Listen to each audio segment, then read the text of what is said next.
ये त्रिघात बहुपद है और आप इसके क्या ज्ञात करिए, शून्य। आपसे क्या पूछा है, आपसे इस बहुपद का शून्य पूछा है कि आप इस बहुपद के शून्य बताइए क्या है। तो देखिए ये त्रिघात बहुपद है तो जाहिर सी बात है इसमें कितने शून्य निकलेंगे, 3। ठीक है, अब शून्यकों को हम कैसे निकालते हैं, आपको हमने पीछे पढ़ाया है दो घात बहुपद। तो दो घात बहुपद के शून्य कैसे निकालते थे, उसके गुणनखंड करेंगे। हमको एक दो घात बहुपद पता होता था, उसके हम क्या करते थे, गुणनखंड कर लेते थे। गुणनखंड करके हमें दो शून्य मिल जाते थे, क्योंकि वो दो घात बहुपद था, वो दो घात बहुपद था, इसलिए उसके दो शून्य निकलते थे। ये हमारा त्रिघात बहुपद है तो इसके क्या निकलेंगे, 3 शून्य। तो जैसे हमने निकाले थे वहां पे गुणनखंड करके, ऐसे ही हम इस बहुपद के भी गुणनखंड करेंगे और गुणनखंड करके इसके शून्य निकाल देंगे। बस हमसे शून्य की पूछा और कुछ नहीं पूछा इसमें। ठीक, तो सबसे पहले हम क्या करते हैं, सबसे पहले हम बहुपद के लिए px बराबर क्या ले लेंगे, 0 ले लेंगे। px बराबर 0 लेने पर अब ये जो px होता है ये क्या होता है, ये जो px होता है पूरा ये बहुपद होता है। बात हो रही क्लियर। तो इस px की जगह पे हम क्या लिख देंगे, ये पूरा बहुपद लिख देंगे। ठीक है, तो देखिए x की घात 3 plus 9x² plus 20x plus 12 बराबर 0। बोलो यहाँ तक कोई दिक्कत नहीं। ये इसकी जगह पे ये कहाँ से आया पता लगा, ये px का क्या है, px का ये पूरा मान px की जगह पे, इस px की जगह पे ये पूरा लिख दिया हमने, क्योंकि ये जो px होता है ये बहुपद के लिए होता है। px किसके लिए होता है, बहुपद के लिए, इस बहुपद के लिए होता है। ठीक है, बहुपद को हम px से लिखते हैं, तो बहुपद हमारा क्या है, यही तो है। तो इसीलिए हमने px की जगह पे ये पूरा बहुपद लिख दिया और बराबर हमने 0 लिया था, 0 लिख दिया। अब हम इसके क्या करेंगे, इसके टुकड़े करेंगे, यानी इसके गुणनखंड करेंगे, इसके फैक्टर करेंगे। जैसे ही हम इसके फैक्टर करेंगे हमें इसके क्या मिल जाएंगे, शून्य। अब फैक्टर कैसे करेंगे, देखो अभी तक हम जो फैक्टर करते थे तो उसमें हमारे जो बहुपद के होते थे 3 पद होते थे। कितने पद होते थे, 3। लेकिन यहाँ कितने पद हैं, 4। ठीक, तो इसको हम क्या करेंगे, इसको हम फैक्टर करने के लिए क्या करेंगे, जो बीच वाले दोनों पद होते हैं इनको क्या करेंगे, तोड़ लेंगे। ठीक है, ये स्क्वायर वाला पद और ये वाला पद, ये दोनों पद क्या करेंगे, बीच वाले इनको तोड़ लेंगे, तभी हमारे क्या हो जाएगा, ये गुणनखंड में विभक्त हो जाएगा पूरा समीकरण। तो देखिए इधर देखिए, ये x की घात 3 प्लस ये कितना लिखा हुआ है, 9x की घात 2। इसको हम कितना लिख सकते हैं, इसको हम इतना नहीं लिख सकते, x की घात 2 और प्लस 8x की घात 2। बताओ इस पूरे को हम इतना नहीं लिख सकते, अभी भी तो ये 9x की घात 2 है लिखा हुआ।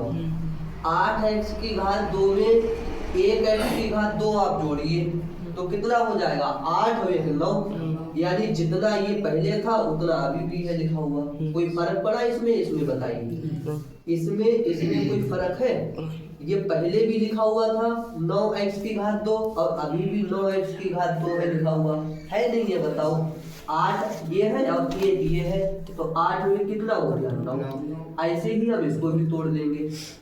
प्लस देखो इसको हम कितना तोड़ सकते हैं, इसको हम ऐसे लिख सकते हैं 8x और प्लस 12x। अब देखिए 12 8 कितना होता है, 20। ये 20 है पूरा, यस। अभी भी ये 20 है लिखा हुआ, पहले भी ये 20 ही था। अब प्लस में क्या लिखेंगे, 12। बात क्लियर होगी।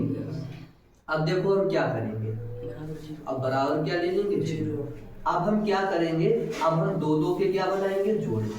देखो 1 2 का जोड़ा ये बना, 1 2 का जोड़ा ये बना, 1 2 का जोड़ा। अब हम क्या करेंगे, अब इसमें क्या निकाल देंगे, देखो यहाँ x कितने हैं, 3, यहाँ कितने हैं, 2। तो यानी कि यहाँ 3 है तो 2 यहाँ भी तो है भाई, 2 के बाद भी तो 3 है, तो इसका मतलब 2 यहाँ पे भी है, 2 यहाँ पे भी है। हमने आपको बताया था कॉमन क्या होता है, जो दोनों जगह पे हो, जो दोनों जगह पे होता है वो क्या होता है, कॉमन। तो दोनों जगह पे क्या है, x² और x² तुम्हें यहाँ भी मिल जाएगा, तो एक्स स्क्वायर क्या हो जाएगा, कॉमन। एक्स की घात 2 हो गया कॉमन। अब देखो 3 में से 2 तो निकल गया बाहर, तो यहाँ 1 तो बचा भी है, यानी 3x में से 2x बाहर निकले, तो 1x तो बचा है ना, तो 1x यहाँ लिख दो। ये x की घात 2 था, ये पूरा क्या हो गया, कॉमन, तो यह क्या बचा, 1, ठीक है, प्लस ऐसे ही इसमें देखो यहाँ x है, यहाँ भी x है, यहाँ 8 है, यहाँ भी 8 है, तो क्या कॉमन होगा पूरा, 8x। क्यों, 8x यहाँ भी है, 8x यहाँ भी है। अब देखिए यहाँ 8 कॉमन, 8 था, 8 तो ये हो गया कॉमन। अब x की घात 2, इधर देखो x की घात 2 यानी यहाँ 2x थे, 1x तो कॉमन हो गया, तो 1x तो बचा यहाँ पे, तो ये हो गया।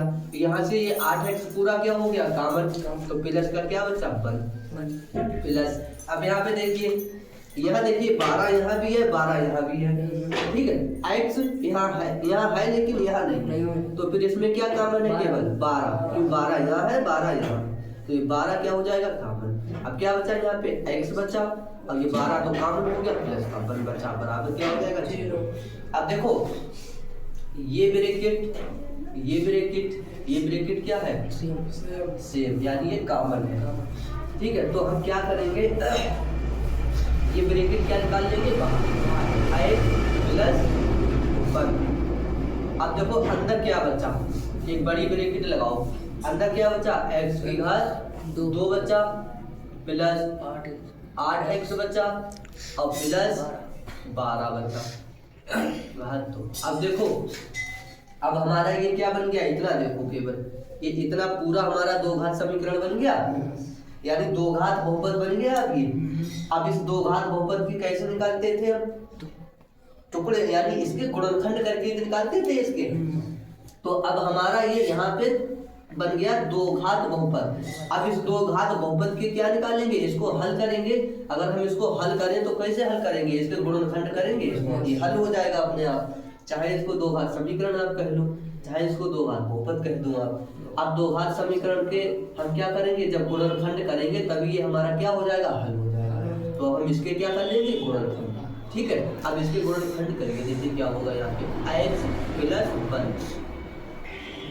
कैसे करोगे गुणनखंड, हमने आपको बताया था कि जो आगे वाला पद होता है इससे क्या पीछे वाला पद निकालते हैं। आगे वाला कितना पद है, 12 है ना।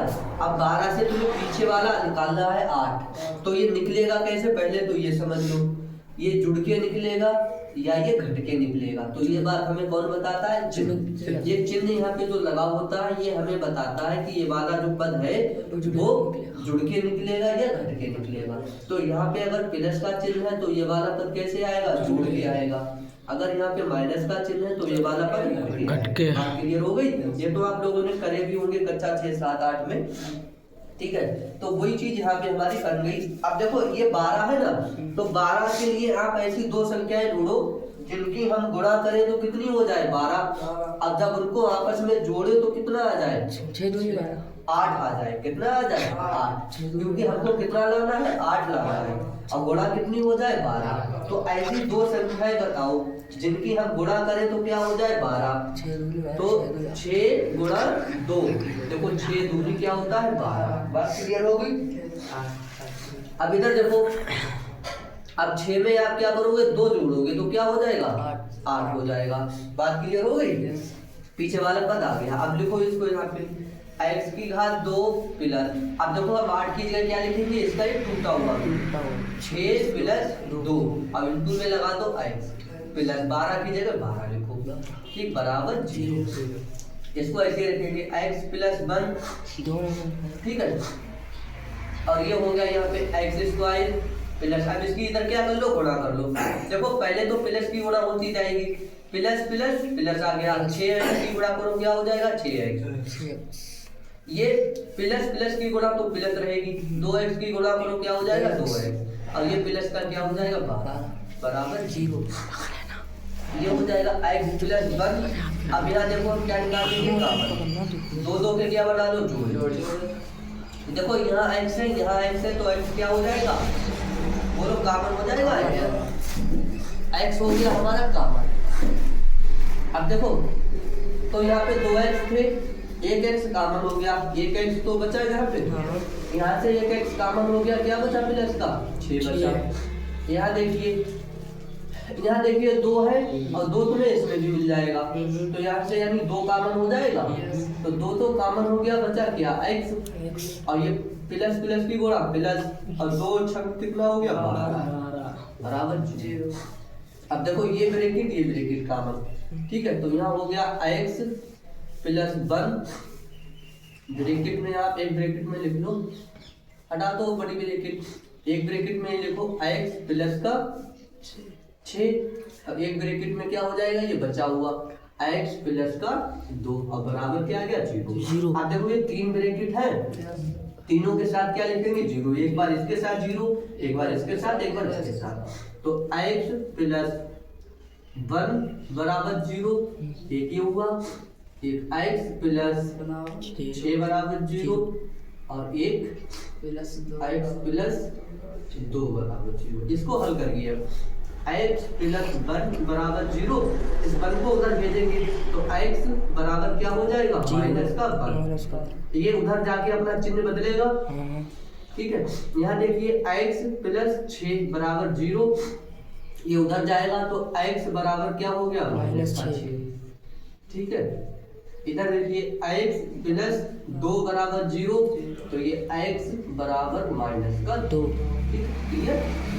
अब देखिए ये 3 x के मान निकले, यही हमारे क्या होते हैं शून्य, अल्फा बीटा गामा, ठीक है। तो इसको हमने कहा था, आप इसको अल्फा भी लिख सकते हो, बराबर माइनस का 1, ठीक है। इसको आप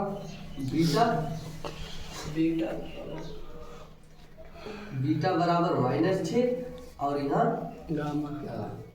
गामा बराबर -2, ये इसके क्या होगा 0। यही हमसे पूछा था, बताइए कोई दिक्कत यहाँ तक आ गया, समझ में हो गया क्लियर, नोट कर लीजिए इसे।